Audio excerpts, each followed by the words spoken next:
हमने हर संभव उपाय किए हैं। अब जो ज़्यादा प्रभावित ज़िले हैं उनमें अधिकारियों की टीम भेजी जा रही है। अधिकारियों की टीम में सभी पक्ष देखने वाले अफसर शामिल होंगे। वो टीम वहाँ जाकर कैंप करेगी और स्थानीय प्रशासन को, चाहे वो इलाज हो या लॉकडाउन जैसे विषय हो, उस पर हर संभव सहयोग करेगी।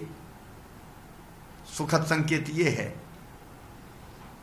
कि कोरोना में पॉजिटिव जो सैंपल के नंबर के आधार पर जो केस आते थे, अब वो प्रतिशत में कम हो रहे हैं। पॉजिटिव केस लगातार घटते जा रहे हैं। वो इंदौर में भी घट रहे हैं, भोपाल में भी घट रहे हैं। मृत्यु दर अब कम हो रही है।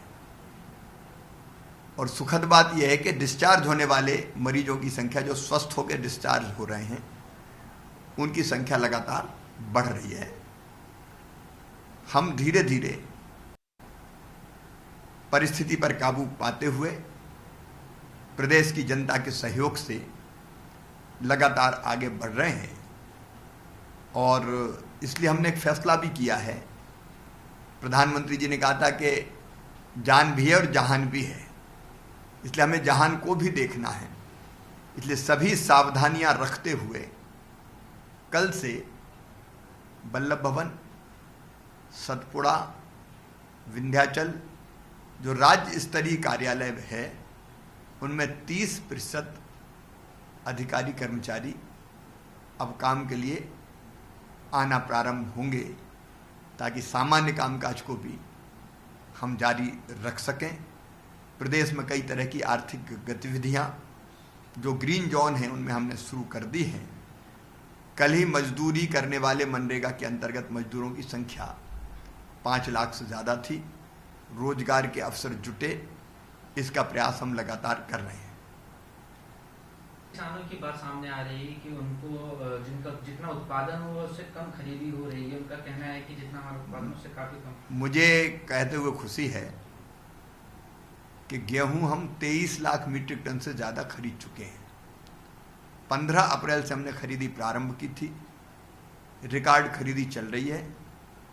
और ये खरीदी तब जब व्यवस्थाएं थी नहीं। खरीदी की व्यवस्था मैंने आके बनाई।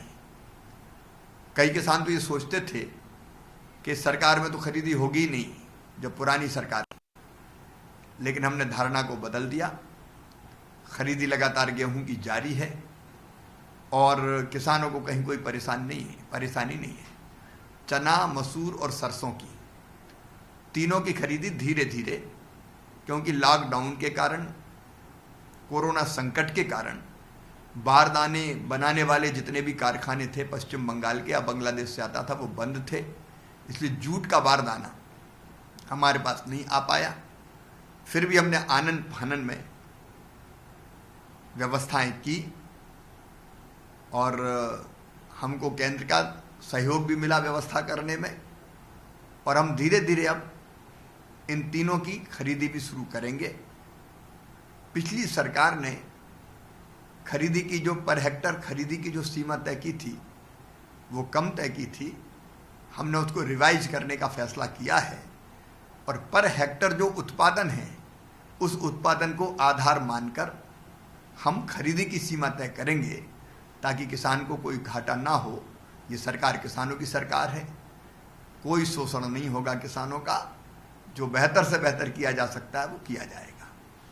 सर, आगे कमी की बात की जा रही थी कि ऑटोमेटिक उसमें किट में कमी है, उसको किस तरह से दूर करेंगे? क्योंकि सैंपलिंग जो रिजल्ट आता है उसमें काफ़ी डिले होता है। मध्य प्रदेश में अब पेंडेंसी नहीं बची है। 2 दिन में सारी पेंडेंसी समाप्त हो जाएगी। 4000 टेस्ट अब हम रोज कर रहे हैं मध्य प्रदेश में। एवरेज अगर टेस्ट की संख्या देखें हमारे शहरों में, तो देश की जो एवरेज पर मिलियन जो टेस्ट होने चाहिए, उससे हम अधिक टेस्ट कर रहे हैं। अब हमारे पास तेजी से टेस्ट करने के लिए कॉलम करके एक व्यवस्था होती है, उसके टेस्टिंग किट हमको प्राप्त हो गए हैं और इसलिए कोई पेंडेंसी बचेगी नहीं। जितने आवश्यक टेस्ट है, 1 आध दिन की पेंडेंसी और है, उसके बाद रेगुलर वो टेस्ट होना प्रारंभ हो जाएंगे। कोई दिक्कत नहीं होगी। सर 31 जिलों में फैल गया है और इंदौर और भोपाल में लगातार संख्या बढ़ती जा रही है पॉजिटिव। आप दोनों तरह की चीजें देखिए, मरीज भी स्वस्थ होकर बाहर निकल रहे हैं और इसलिए स्वस्थ मरीजों की, जो मरीज थे स्वस्थ हो रहे हैं, उनकी संख्या भी लगातार बढ़ रही है। और पेशेंट वहां निकल रहे हैं जो हमारे पहले से हाई रिस्क जोन है, कंटेनमेंट एरिया है, उन इलाकों में ही निकल रहे हैं। सरकार जनता के साथ मिलकर हर संभव उपाय और प्रयत्न कर रही है और मुझे विश्वास है कि हम इस पर काबू पाएंगे।